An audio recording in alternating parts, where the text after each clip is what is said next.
جناب استاد فقط یک مطلب مونده در ادامه این کلیپ، اگر اینم اجازه بدید با هم بشنویم که خیلی مختصر باید بهش جواب بدیم چون وقتمون کاملا به پایان رسید. شما بفرمایید، یک سوال ازت میکنیم. کل بخاری شما که اجماع اهل سنت که صحیح ترین کتاب است، آقای ذهبی و دیگران آمدن گفتن که جناب آقای محمد ابن اسماعیل بخاری ثقه نبوده. خب بفرمایید، یعنی کل احادیث صحیح بخاری شما زیر سوال میره. شما بیایید برای ما اثبات بکنید وثاقت جناب آقای بخاری رو که میگن حالا صحیح ترین کتاب صحیح ترین کتاب، اگر بناس این باشه. بینندگان عزیز و گرامی، من در مورد حماقت و جهالت این آخوند که فرق بین محمد ابن اسماعیل بخاری و کسی که ذهبی اون رو به اصطلاح توثیق نکرده رو نمیدونه، جناب استاد من دیگه نمیدونم، خندم گرفته چی بگم، شما خودتون. من نمیدونم، من یک تقاضایی دارم از در واقع کسانی که در ایران هستند، اطباء و پزشکان و خصوصا انسان‌هایی که پزشکانی که رشتهشون روانشناسی هست یا کسانی که مراکزی رو دارن برای ترک اعتیاد و بازپروری، این انسان رو بگیرن ببرند یک جایی، حداقل تا یک مدتی ایشون رو تحت مراقبت قرار بدن تا اینکه اعتیاد به دروغی که ایشون دارن در واقع از بین بره و بازپروری بشه. انسان هیچ وقتی در مقام رد دیگران حداقل دروغ نمیگوید. من تعجب میکنم که انسانی با این همه به اصطلاح ادعایی که دارند و نماینده مراجع خودشون میدونند آیت الله به مقام آیت اللهی رسیده، این از عدالت شما، این از انصاف شما، این از راستگویی شما واقعا یعنی قابل توجیه هم نیست.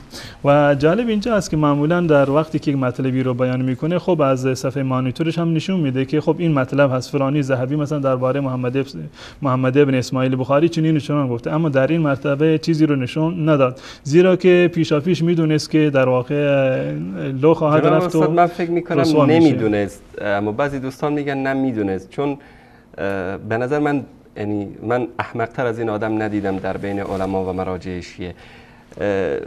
اما دوستان میگن که دونسته، با ان کنت تعلم فتلک مصیبت ان کنت لا تعلم. در هر صورت در هر صورت این در واقع یک قدح و جرحی از در کسی که در این منزلت علمی به قول خودش باشه، یکی از معروفترین رجال شناسان شیعه یا کسانی که در این زمینه خلاصه اونگونه که ادعا میکنن تبحری داره.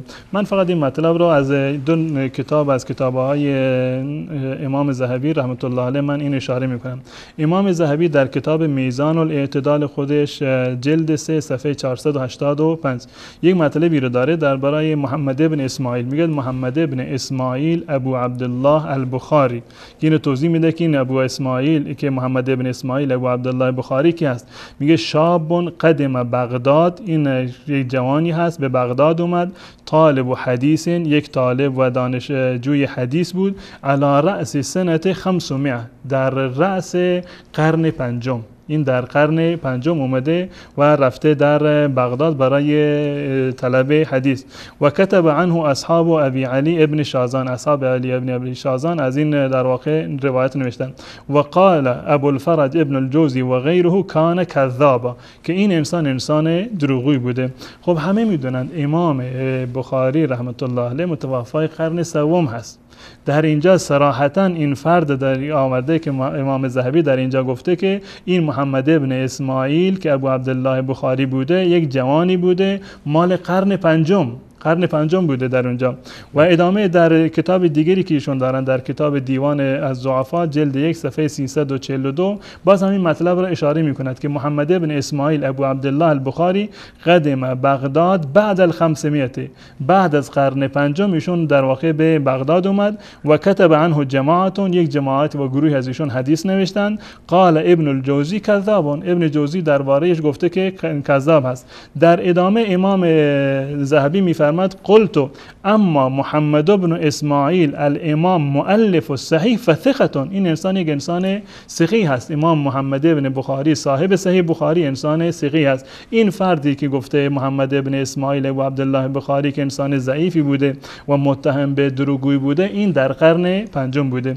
و جالب است در ادامه کلیپ این آقای قزوینی ادعا میکند که بله علما اومدن اعتراض کردن، مناوی اعتراض کرده بر روی ذهبی که ذهبی به چه حقی امام بخاری رو جزء ضعفا آورده.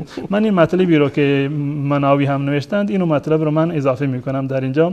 مناوی در کتاب خودش در کتاب فیض القدیر جلد 3 صفحه 699 همین مطلب رو که درباره محمد بن اسماعیل بخاری بوده، همون بخاری که در قرن پنجم میزیسته، اینو آورده زندگی نامش را.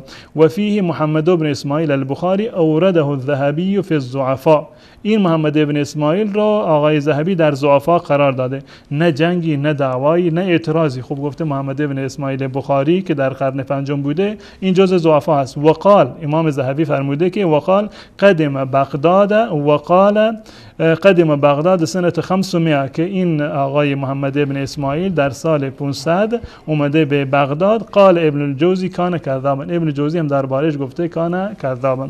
من نمیدونم که آقای قزوینی واقعا محمد بن اسماعیل بن ابراهیم که صاحب کتاب هست واقعا اینو نمیشناخته که و نمیدونسته در چه قرنی زندگی میکرده، دیده و دانسته. و در واقع اگر نمیدونسته خب مصیبتی هست در چنین جایگاهی، اونم در مقام رد. انسان هیچ وقت به این اندازه دیگه در واقع دچار اشتباه نباید بشه و مطالب رو اونگونه که خودش ادعا میکنه قبلا باید، یعنی خودش میگفت من تا زمانی که یک چیزی رو با چشم خودم نبینم من اینو نقل نمیکنم.